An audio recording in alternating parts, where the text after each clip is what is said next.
Hello and welcome to another podcast edition of Taiwan Talk, ICRT's weekly interview segment, bringing you conversations from and about Taiwan. I'm Keith Manconi. Quick note before we jump into today's show, the interview that you're about to hear today was actually used in last week's episode of Taiwan This Week. For those who don't know, Taiwan This Week is ICRT's weekly roundup of news from around Taiwan. And, well, the topic that we're taking on today was very relevant to the news happening last week, so, we thought we would include it there. For those of you who have already heard that show, well, there's not going to be too much new for you here, so you might consider skipping this particular episode and waiting until next week. If you haven't heard it, though, it's a great interview, so let's jump right in.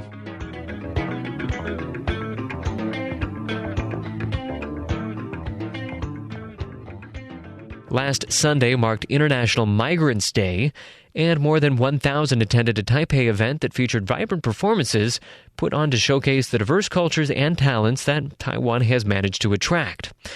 But not everyone was in a celebratory mood.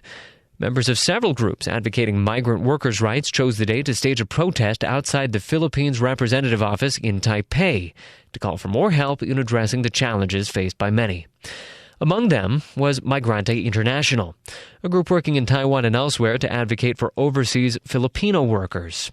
I spoke earlier with the head of the group's Taiwan chapter in studio, Hilda Banugan, who is herself a caretaker working in Taiwan. And just to explain what they were protesting here, this particular one was directed at the Manila Economic and Cultural Office, or MACO.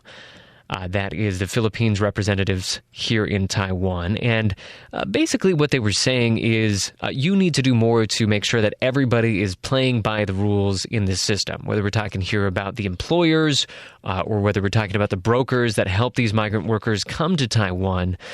You need to do more to make sure that they follow the rules on the books.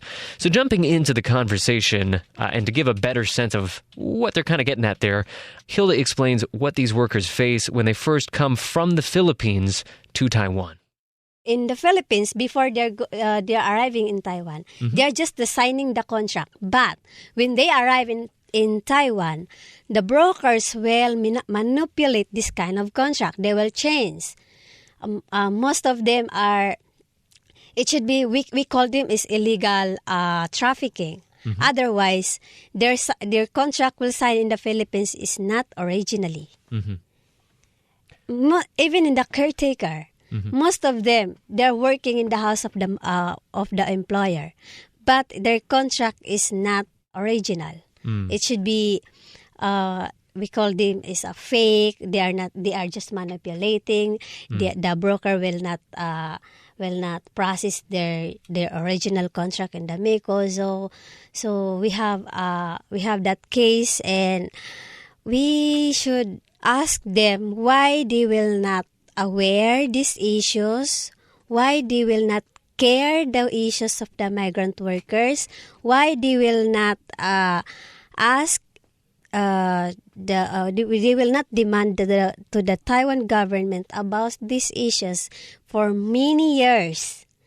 We are suffering for many years, but they are just didn't have any actions this kind of situation. So basically, you want to see that in a lot of cases when migrant workers come to Taiwan, the contract that their employer is using is different from the contract that they originally signed, and you think that the Philippine government could do more to just make sure that the original contract is what's enforced in Taiwan? Yes, of course. Even in the Philippines and then in Taiwan, they just want to make it sure that these workers is safe, these workers have a good condition, these workers have a good protection. And also even we can call them about, we are just concerning about our situation that, for example, why my broker is deduct my salary like this, like that. But if in our contract it's just not legal ways. But most of them, they are saying na, it depends from the agreement of your brokers and you. If and also for your employers. If your employer said, "Oh, I don't want to pay that," for example, the renewal of the contract, it's supposed to be the responsibility of the workers, the employer to pay this. Okay. But 2 days ago, I just called them. I asked them because some of I have there are a migrant worker asked me that. The broker will charge us of $1,480 to legalize the work, the contract. And then I just called to the embassies to ask about these issues. But they said, "Oh, it should be the employer's responsibility. But if the employers will not pay this, it should be charged from the workers." So I'm just, where is the truth? It should be the workers. It should be the employers. That's why many of the brokers, even we're just complaining to the CLE, to the 1955 about these issues, but the brokers will not aware because when we are complaining into the Philippine embassy, it should be like, "Oh, it's their agreement. It's up to the brokers and to the employer, or it's up to the employer to the workers' agreement." So when you have a problem and you bring it to the Philippine government, they basically, you're saying that in your experience they don't look into it. Yes. They're not interested in finding out Actually, what was the yes. original agreement, what does the original law say that these people are responsible for this. Yeah. That's right. Let's okay. So those are some of the specific issues that your group was bringing up on Sunday when you held this demonstration. Actually, I want to look at broader issues in just a second. But before we move on, is there anything else that you want to highlight?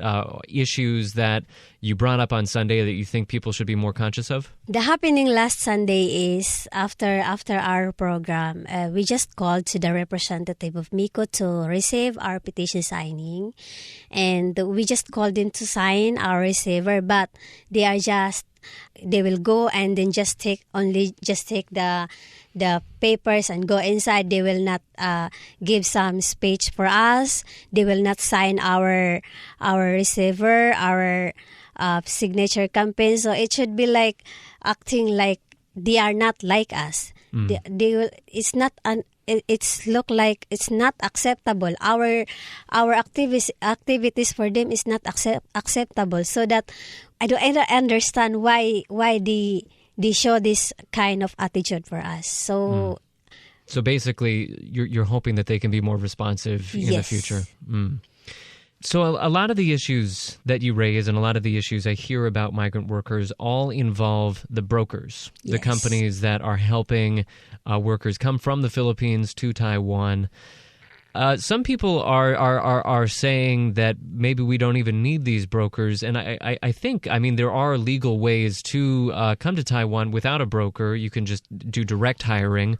Why do so many migrants still choose to go through these brokers? That is the very important questions. Otherwise, we should pay for them for a monthly service fee. But most of the brokers, they will not protect this migrant worker, just only collecting the money. They just only if we have a problem in our jobs, in our situation, when we are complaining to them, when we are just asking their helps, but they are just answering, "Oh, if you want to complain about that, and then I will send you to the Philippines," or else they're just going to threaten us. They're just going to this broker want us just for a money, not for the protection, not for the they're just not serving us. When you speak to workers in the Philippines that are thinking of coming to Taiwan, do you recommend to them stay away from brokers, just try to find direct hiring instead? Do you think that that's a message that you would like to send to more workers? Yes, actually, we're just if better to to have better to go to the direct hire rather than to the brokers or to the agencies. But here in Taiwan, the situation here in Taiwan, even in the caretaker or household workers, there is no direct hiring. So it's difficult for us to find find the employers without brokers. Oh, so mostly, so the issue is most employers decide to work through the brokers, so it's just almost impossible to find a job with direct hiring. Yes. I see, I understand. Now, 2016, obviously you're highlighting here a lot of the challenges, but 2016 is also a year where there were some advancements in terms of some of the regulations for migrant workers in Taiwan. For example, the Fisheries Agency is now tasked with coming up with ways to protect migrant workers on Taiwan fishing boats. That's one thing. And also the 3-year cap on the amount of time that migrant workers can stay in Taiwan. That's been done away with. That obviously caused a lot of problems where migrant workers would have to leave Taiwan and then they might be charged again when they want to come back every 3 years. That's something that the brokers opposed a lot before it was finally removed. And then one other issue that occurred this year that I read about is that in the Philippines, it's now illegal for brokers in the Philippines to charge broker fees, although obviously a lot of reports that I've seen have said that that still happens, despite the fact that it's illegal. I'm curious to hear from you. Do you think that this is real progress that we've seen in 2016? There is no improvement at all. Maybe because this government here in Taiwan, the MICO, the Philippine embassies will not do some action about these issues. They just only collecting the papers. They just only you can do that, but there is no option how to stop this. Oh, so even though some of the laws are changing, you're saying that doesn't matter? No. There's just no action about this. They don't have any plans how to stop this. Mm-hmm. How to cut this burden, because this kind of issues a very burden for us. They don't have any action about this. So it's not possible that they will be changed.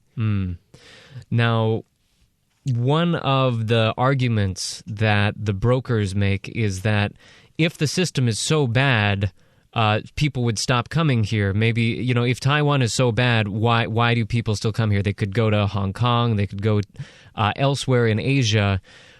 So maybe you could speak to that a little bit. Why do people still come to Taiwan if the system is so bad? First is, for my experience, first is the Philippine recruitment agencies didn't tell us that there is an deduction. This is your deduction when you arrive there. Nothing. Oh, so there's a lot of information that's left out. There is no information at all. When we arrive here, we just go, what? Why my Philippine agencies doesn't want to tell us about these issues? It should be like they're just quiet because they must be afraid that the workers will not interest, so they will not collect the money. So maybe they're just being quiet, and they just when we arrive, are just shocking for us that oh my gosh, then we have this kind of they have this kind of rules in Taiwan, but they don't have any information in the Philippines in the recruitment agencies. For example, they are just working here for many times and going back home and then come back. It's because it's just like after our end of our contract, and then we come back again because my employers will rehired us. So it's difficult for us to find another job in other countries. So another payment, another changes of the culture. So so once you're here, it's hard to leave. Yes. If you knew everything that you know now before you came to Taiwan, do you think you would still come here? For me, I think no. No, really? Yeah. What's the biggest issue for you, do you think? For me, is first is I don't have day off. I don't have day off. I have to pay our broker's fee, but my brokers doesn't want to care us. Even me, I have here for 2 years to my employers, but I cannot receive any message for them, any call for them. Yeah. So, and also we should our salary is not enough because we have a lot of deductions. So. All right. Well, those were all my questions for today. But is there anything else you'd like to say to our listeners? Yeah. To all the Filipino here in Taiwan, still continue to fighting our rights. You know, guys, mga kababayan, sasabihin ko lang sa inyo, kung hindi kayo maninindigan sa sarili ninyo, walang mangyayari sa atin. Kaya kailangan nating ipaglaban yung mga karapatan natin as a migrant workers here, and also wag po tayong magpasindak-sindak, kaya tayo naaapi dahil pinapakita nating mahina tayo. Kaya in this time we are just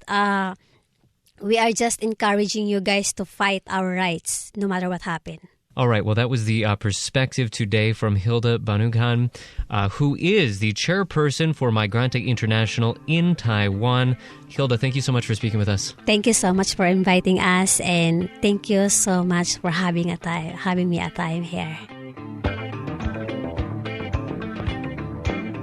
Thanks for listening to another podcast edition of Taiwan Talk. Taiwan Talk, of course, broadcasts on ICRT FM 100 every Monday at 8 a.m. and again at 6 p.m. right after the top of the hour newscast, so you can find it there. Or you can find these episodes online at the ICRT website and on iTunes. Those are extended interviews, a little bit longer than you're going to find on the broadcast. Also want to plug our other show, Taiwan This Week, which brings you a roundup of Taiwan's top news stories over the past 7 days. Like I mentioned, this interview was also featured in that show as well. So a lot of great content for you there. Just want to look for a different podcast stream. Taiwan This Week is where to find all of that. That is it for the show today for Taiwan Talk and ICRT. I'm Keith Manconi. See you next time.